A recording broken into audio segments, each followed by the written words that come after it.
What Lord of the Rings films should Warner Brothers make next?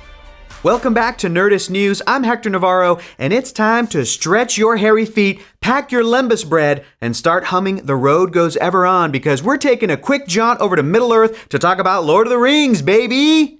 Late last week, The Hollywood reported that on a Warner Brothers Discovery investors call, CEO David Zaslav announced that WBD and New Line Cinema have reached a multi-year deal to develop new live-action films set in Middle-earth. Warner Brothers and New Line, who made Peter Jackson's Lord of the Rings trilogy 2 decades ago, along with Peter Jackson's The Hobbit trilogy 1 decade ago, struck this deal with Swedish game company Embracer Media, who owns Freemode, who owns Middle-earth Enterprises, who control film, game, merch, theme park, and live production rights to The Lord of the Rings. Good gracious me. Yes, the rights chain can be more confusing to follow than finding a safe path through the dead marshes. But suffice it to say that more films based on The Lord of the Rings and The Hobbit are on the way. No specific projects have been announced or even hinted at being in production yet, but Warner Brothers Discovery and New Line Cinema wouldn't go through all the trouble of paying for the rights and not use them, right? No. As to why they would want to make more Middle-earth movies, well, remember when The Lord of the Rings, The Return of the King won Best Picture? And also remember when The Lord of the Rings trilogy made almost $3 billion?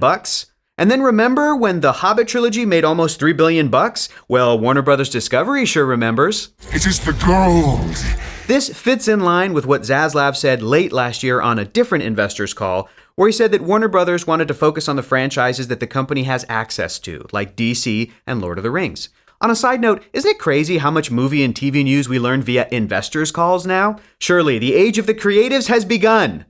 So yes, we all know the actual practical reason why this intellectual property is being revisited by the film studio. The town is lost! Save the gold! But the question of whether the Middle-earth franchise can expand into new storytelling avenues outside of The Hobbit and Lord of the Rings stories is up in the air. Will Lord of the Rings spin-offs arrive with the same sort of attention Fantastic Beasts received, where audiences seemingly said, we're not interested in the wizarding world unless Harry Potter is at the center of the story? Or can Lord of the Rings find the same success as Star Wars, or Marvel, or DC, or Star Trek, where those all may have started with one core storyline, like Luke Skywalker's story, or the early Fantastic Four comics, or Star Trek the original series, but have still always focused on world building and the potential for new compelling main characters?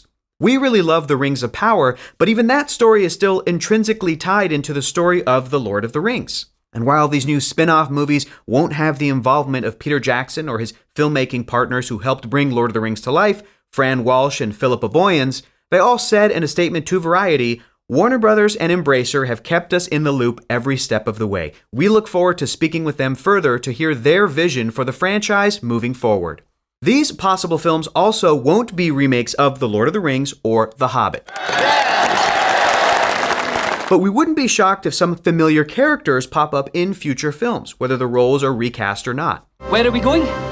The heads of Warner Brothers Film, Michael DeLuca and Pamela Abdy, clarified this a bit in their own statement, saying, but for all the scope and detail lovingly packed into the 2 trilogies, the vast, complex, and dazzling universe dreamed up by J.R.R. Tolkien remains largely unexplored on film. The opportunity to invite fans deeper into the cinematic world of Middle-earth is an honor, and we are excited to partner with Middle-earth Enterprises and Embracer on this adventure.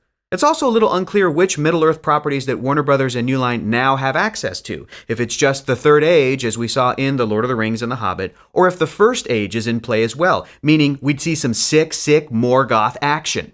One thing we won't be seeing are stories set in the Second Age, as we see in Amazon's The Rings of Power series. While the Amazon series shares visual similarities to Jackson's vision of Middle-earth, it's made by a completely separate company and is also technically a separate continuity. And while any future live-action Middle-earth films are many years down the line, reminder that next year we're getting an animated film, The War of the Rohirrim, from legendary anime director Kenji Kamiyama, that will tell the story of Helm Hammerhand, King of Rohan, who is Helm's Deep's namesake. Helm? It's his deep. So with all that preamble out of the way, what Third Age specific stories would we want to see that we think would satisfy both fans of the films and the books that they're based on? We're going to give Warner Brothers Discovery all of these ideas for free. All they have to do in return is uncancel Batgirl. For an even larger list of Lord of the Rings stories we should see, check out Ro Rusak's article on Nerdist.com. Let's start with the one that everyone's expecting, a Tom Bombadil standalone film. Sure, it's a bit of a joke answer, but get the right charismatic actor and we'd be sure there'd be gold there. We've seen fans suggest Jack Black, and hey, who could say no to him playing the whimsical yet powerful forest dweller? Also, we gotta mention Jackie Daytona himself, Matt Berry. That voice belongs in Middle-earth. Because he's my best friend, he's my pal, he's my homeboy, my rotten soldier, he's my sweet cheese, my good time boy. Beyond that, the easiest stories that could introduce audiences to more Middle-earth are sequels to Lord of the Rings. The Scouring of the Shire, when Saruman attacked the Hobbit homeland, is only hinted at in a deleted scene in the films, but could be expanded into a film of its own.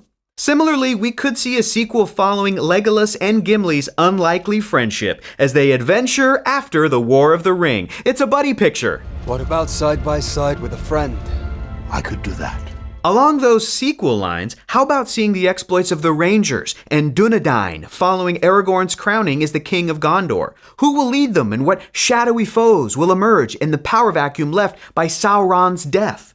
Either of those stories could deal with something like trying to liberate the city of Minas Morgul after the death of the Nazgul. Minas Tirith's sister city deserves to be good again. Help them.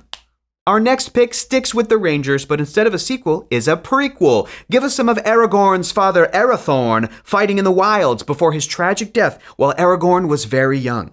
We'd love to see some of the other kingdoms of men that we don't get to see much of in Lord of the Rings. With the age of man upon Middle-earth, we could flesh out some of those areas with tales about the evil kingdom of Angmar as it clashes against the good kingdom of Arnor.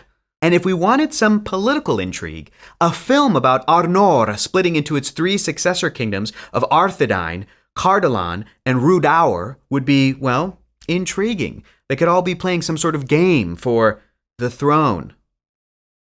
If WBD wants to take a darker path with the films, we could see Saruman's descent into darkness, from loyal Maiar to wannabe conqueror as his mind is being poisoned by Sauron via Palantir. We do not know who else may be watching.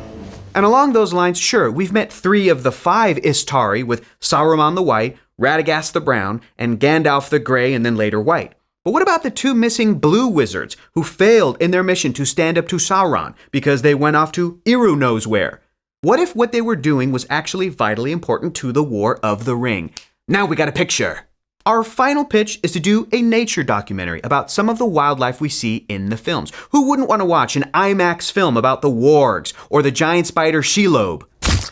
It could be called Planet Middle-earth, and it should be narrated by Werner Herzog. Why? Also, we mentioned we were sticking with Third Age stories, but if there were to be films set in the First Age, we'd love to see Glorfindel fight a Balrog at the fall of the legendary elven city of Gondolin. Glorfindel's contribution to saving Frodo during the Fellowship of the Ring was replaced by Arwen for the film, which made sense thematically, but it would be nice for Glorfindel to get some glory. Or we could see other stories like an adaptation of the book of The Children of Húrin, or Beren and Luthien, Middle-earth's version of Romeo and Juliet. Whether any of these ideas fit into the future of Lord of the Rings on the big screen, or if Warner Bros. Discovery and New Line go down a different path entirely, remains to be seen. But it does seem that they are focusing on showing us new sides of Middle-earth. And remember, for even more film ideas, check out the article on Nerdist.com. But in the meantime, what do you folks think? What Middle-earth stories would you want to see? Who should play Tom Bombadil? No, my sweet cider pie, I've gone hard. Let us know in the comments below. Thank you so much for watching, and for the latest and greatest in the world of pop culture, stay tuned to Nerdist.com.